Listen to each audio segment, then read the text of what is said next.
এয়া সদৌ অসম গৰীয়া পৰিষদৰ তৰফৰ পৰা সন্মানীয় বিজয় কলিতাদেৱ শ্বহীদ মোজামিল হক বঁটা প্ৰদান কৰাইছে। এখন ফুলাম গামোচা, এটি ফুলাম জাপি, এখন চেলেং চাদৰ, এটি স্মাৰক, এখনি মানপত্ৰ, এটি গছপুলি তেখেতলৈ আমি প্ৰদান কৰিছোঁ শ্বহীদ মোজামিল হক বঁটাৰ লগত সংগতি ৰাখি।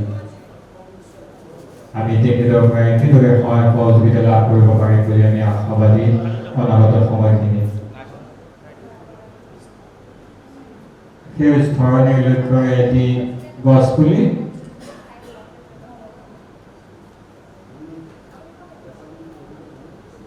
এটি স্মাৰক আৰু এখনি মানপত্ৰ প্ৰদান কৰিবৰ কাৰণে মই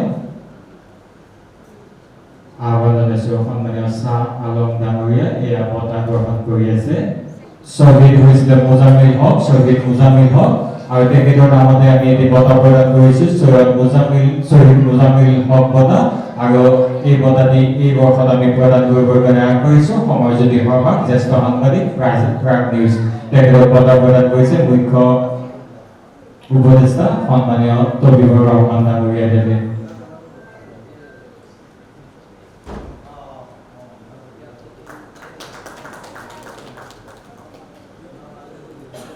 তেখেতক এখন ফুলাম গামোচা, জাপি, চেলেং, স্মাৰক, মানপত্ৰ আৰু এটি গছপুলি প্ৰদান কৰিবৰ কাৰণে মই সন্মানীয় মুখ্য উপদেষ্টা তবিবুৰ ৰহমান ডাঙৰীয়াক আহ্বান জনাইছোঁ।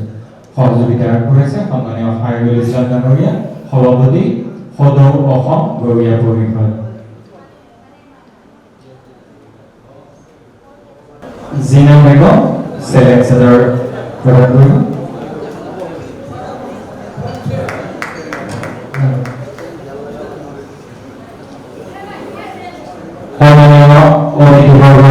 আহ্বান জনাইছোঁ তেখেতৰ মানপত্ৰ আৰু বঁটাটি প্ৰদান কৰিবৰ কাৰণে। এয়া সন্মানীয়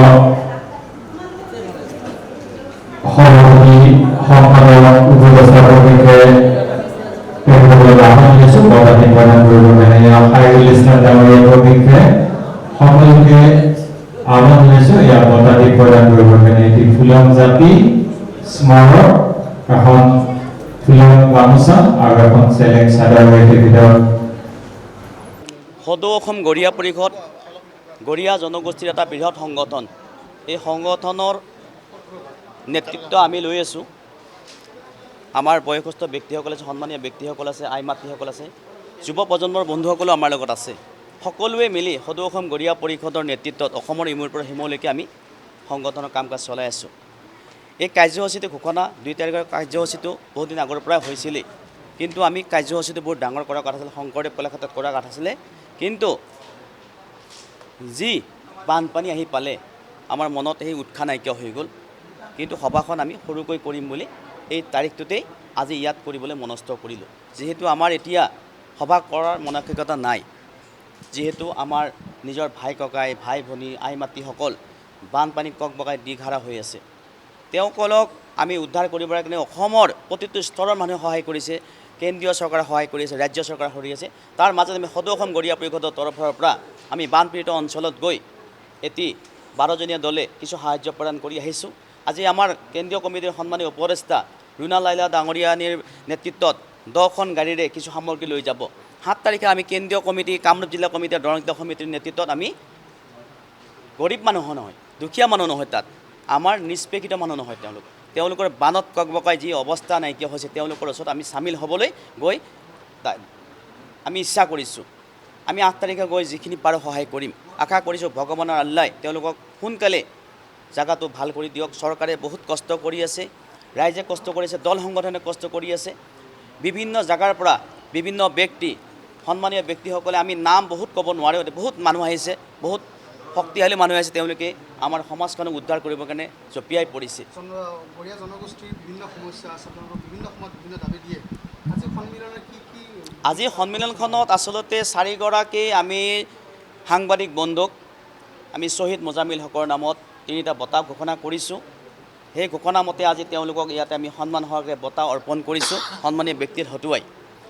এগৰাকী ব্যক্তিক আমি আমাৰ মজিয়াত পাইছিলোঁ, তেখেতে কৈছে মোৰ স্বামী জীয়াই থাকোঁতে যদি মোক আপোনালোকে কিবা এটা কৰিব পাৰে ভাল এটা কাম। কিন্তু আমি দেখিলোঁ সেই স্বামীগৰাকী থাকি গ'ল, মহিলাগৰাকী মৃত্যু হৈ গ'ল। মৃত্যু হোৱাৰ পিছত মহিলাগৰাকীৰ নামত সেইজন স্বামীয়ে যাৰ নামত মানে কিবা এটা কৰিব কৈছিল, সেই স্বামীয়ে আমাক ক'লে যে মোৰ মিছেছৰ নামত আপোনালোকে এটা বঁটা ঘোষণা কৰিব লাগে। সেই বঁটাটি আমি বিশ্বনাথ চাৰিআলিৰ এগৰাকী জ্যেষ্ঠ সাংবাদিক DYT CSৰ আমিৰ খান ডাঙৰীয়াক আমি ইয়াত আনি সন্মান সহকাৰে বঁটা মানে গ্ৰহণ কৰিছে আমাৰ হাতৰ পৰা। আমি ভাল লাগিছে। আমি এতিয়া চাওক, গৰীয়া জনগোষ্ঠীৰ বহুত সমস্যা আছে। এই সমস্যাসমূহৰ ভিতৰত আছে আমাৰ OBC মৰ্যাদা প্ৰদান কৰিব লাগে। আমাৰ ছাত্ৰ ছাত্ৰীসকলে নামভৰ্তি কৰাৰ সময়ত বিসংগতি হৈ আমি খিলঞ্জীয়া মানুহ, আমি অসমীয়া মানুহ, আমাৰ নামটো দেখাৰ লগে লগে খাইৰুল ইছলাম বুলি ক'লে মিয়া হয়নে অসমীয়া হয় ধৰিব নোৱাৰে।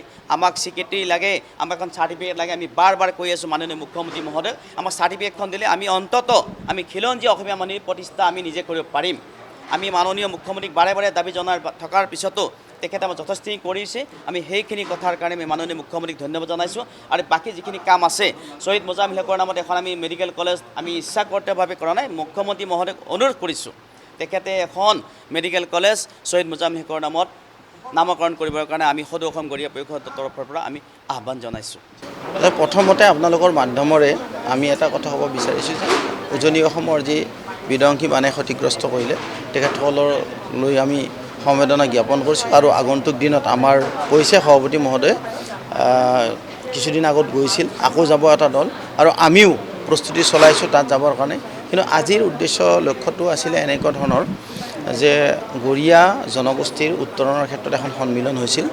আৰু যিহেতুকে ময়ো গৰীয়া জনগোষ্ঠীৰ এজন ব্যক্তি হয়, এই ক্ষেত্ৰত আমি এটাই আজি ইয়াত প্ৰস্তাৱ এটা লৈছোঁ, আগন্তুক দিনত যাতে এই গৰীয়া জনগোষ্ঠীটোৰ উত্তৰণৰ ক্ষেত্ৰত মাননীয় মুখ্যমন্ত্ৰী ডাঙৰীয়াই যথেষ্ট গুৰুত্ব দিয়ে। ইতিমধ্যে তেখেতে খিলঞ্জীয়া হিচাপে ঘোষণা কৰিছে, তাৰ বাবে আমি আন্তৰিক ধন্যবাদ আৰু কৃতজ্ঞতা জ্ঞাপন কৰিছোঁ। কিন্তু অনাগত দিনত যি কৰণীয় কাম আছে এইখিনিও যাতে তেখেতৰ নেতৃত্বতে হয়, তাৰ বাবে আমি এটা প্ৰস্তাৱ লৈছোঁ।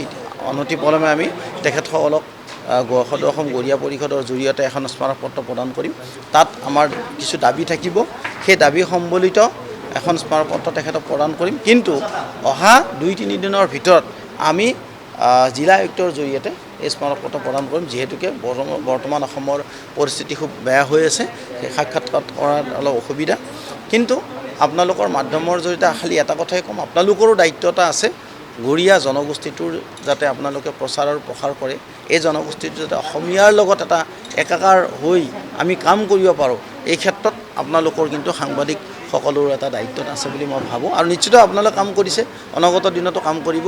আৰু এই ক্ষেত্ৰত আমি আপোনালোকক আজি উপস্থিত থকাৰ কাৰণে ধন্যবাদ জনাইছোঁ।